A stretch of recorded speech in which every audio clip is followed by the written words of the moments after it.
O governo federal anunciou mais um pacote de incentivos, senhor presidente, caros colegas. Dessa vez destinado ao setor de produção de álcool.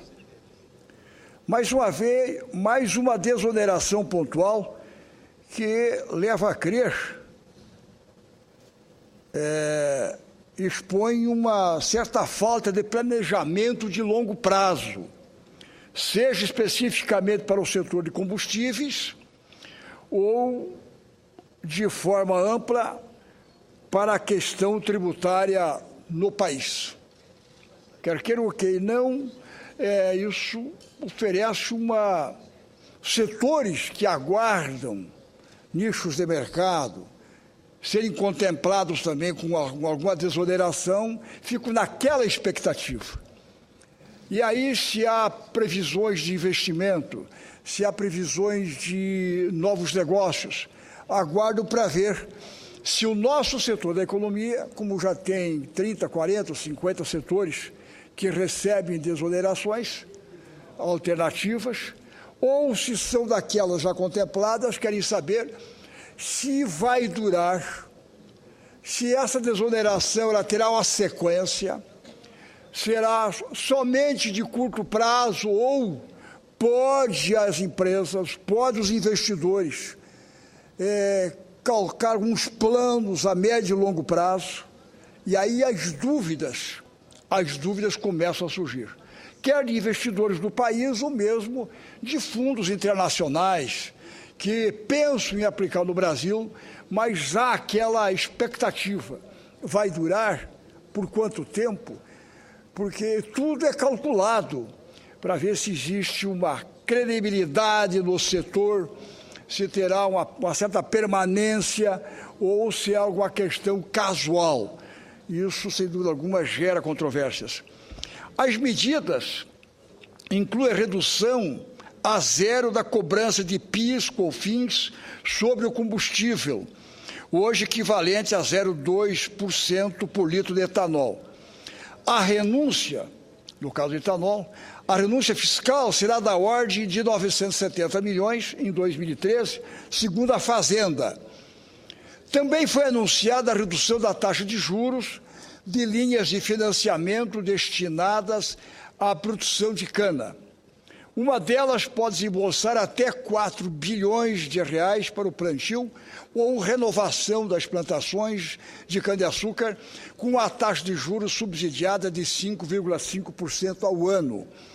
A taxa de financiamento de construção de armazéns para estocar a produção de etanol também foi reduzida. Para incrementar a demanda, a partir de 1º de maio, a parcela de etanol na mistura da gasolina vai aumentar, passando de 20% para 25%.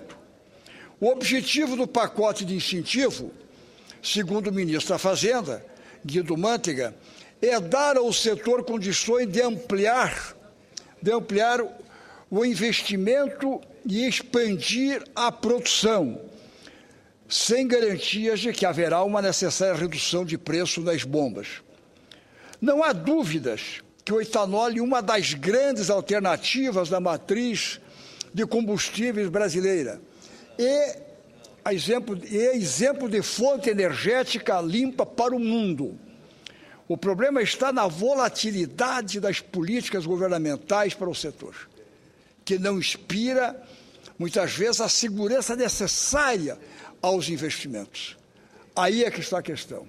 O no-górdio é isso.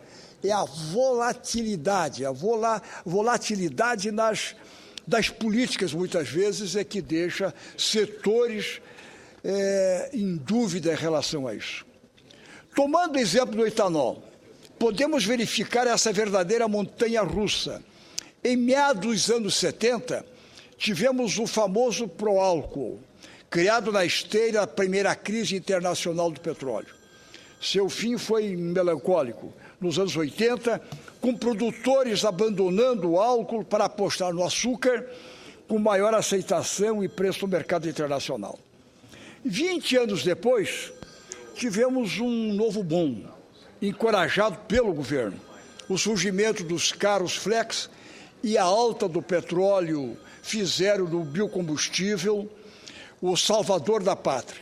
Com isso, metade da frota brasileira chegou a ser abastecida com álcool. O aumento do consumo impulsionou toda a cadeia do etanol, do plantio da cana até a fabricação de máquinas e equipamentos. Em 3 anos, 2004 a 2007, surgiram 130 novas usinas só na região centro-sul do país, só na região centro-sul. A produção de cana dobrou. O Brasil, que levara 500 anos para produzir 300 milhões de toneladas até 2003, passou a produzir 600 milhões de toneladas de cana em menos de uma década. Isso que dobrou em menos de uma década aquilo que levou meio milhão, quer dizer, 500 anos, aliás, 500 anos para produzir. No entanto, ao mesmo tempo, o governo federal e a Petrobras começaram a segurar artificialmente os preços da gasolina, estratégia que provoca, sem dúvida, prejuízos à companhia até hoje. Com a crise de 2008 e embalados pela promessa do pré-sal, o projeto da Arábia Saudita Verde, entre aspas, naturalmente, mais uma vez foi deixado de lado. O resultado foi terrível. De acordo com informações divulgadas pela revista Piauí, edição de março último, na excelente reportagem da jornalista Consuelo Diegues, um estudo realizado por instituição bancária mostra que, das quase 400 usinas atuais, 18% estão quebradas e sem salvação. Pesadamente endividadas, elas não têm geração de caixa para se sustentar e pagar a dívida. Outro conjunto de usinas sofre para arcar com as dívidas, mas dificilmente se recuperará em curto prazo, porque o esforço exigido para o pagamento impedirá que façam qualquer investimento nos próximos anos.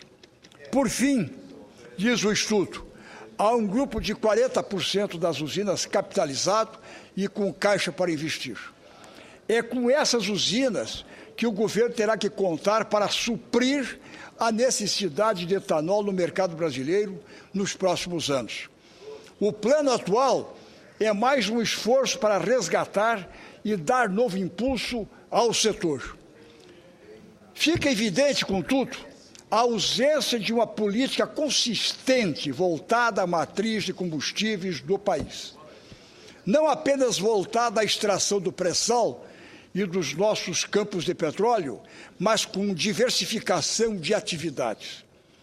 Com relação ao petróleo, que não pode e não será relegado a segundo plano em curto e médio prazo, é de vital importância ampliar nosso parque de refino. Nosso déficit atual amplia a necessidade de importação de derivados, provocando prejuízos enormes ao país. Não demora, senhor presidente. Além do etanol, outros biocombustíveis, presidente, merecem nossa atenção, entre eles o biodiesel e o bioquerosene. Durante a Rio+20, tivemos a oportunidade de participar de um voo experimental com uma aeronave totalmente movida a bioquerosene, evidenciando uma fantástica possibilidade de substituição do querosene de aviação à base de petróleo por uma alternativa natural. Em São Paulo, uma frota de 2.000 ônibus já circula utilizando o B20, uma mistura de diesel fóssil com 20% do de biodiesel. Em 2012, foram consumidos 2,720 bilhões de litros de biodiesel no Brasil, terceiro maior produtor mundial, atrás apenas dos Estados Unidos e Argentina. Hoje, a proporção determinada pelo Ministério de Minas e Energia é o B5, quer dizer, 5% de biodiesel. A elevação deste índice será um forte estímulo ao setor, que compõe uma espécie de tripé da sustentabilidade. É economicamente viável, socialmente justo e ambientalmente responsável. O direcionamento de um plano estratégico da matriz de combustíveis é primordial para o Brasil, pois produz resultados diretos, não apenas para o consumidor comum, mas em toda a cadeia logística. Justamente por isso, tal ferramenta deve ser utilizada com a responsabilidade e visão de futuro que o tema exige, com perenidade e segurança, sem o risco de alterações de rumo que atendam quaisquer interesses que não sejam o desenvolvimento do país. Essas são, senhor presidente e nobres colegas, as reflexões que não pude deixar de trazer na tarde de hoje. Por isso que muitos setores, e dentre eles agora do etanol, e assim nós temos do biodiesel, nós temos de outros, são alternativas que nós temos que buscar. Mas as desonerações nós temos que ter cuidado, porque há muitas expectativas, que não pode ser o capricho de volatilidades que aí não levam, não dá segurança aos que investem. Nós temos que ter credibilidade, segurança. É isso que os investidores aguardam, essa que é a expectativa. E não pode deixar de ao lado do etanol e outras energias limpas, como o biodiesel, e o Brasil está preparado do B5 para ir ao B7, quer dizer, de botar 7% de biodiesel no diesel. Isso será um grande passo, porque a infraestrutura já está preparada, está pronta para o Brasil. Não só para o B7, para o B10, sem dúvida alguma. Essas são as considerações que trago à tarde de hoje, senhor presidente e nobres colegas. Muito obrigado.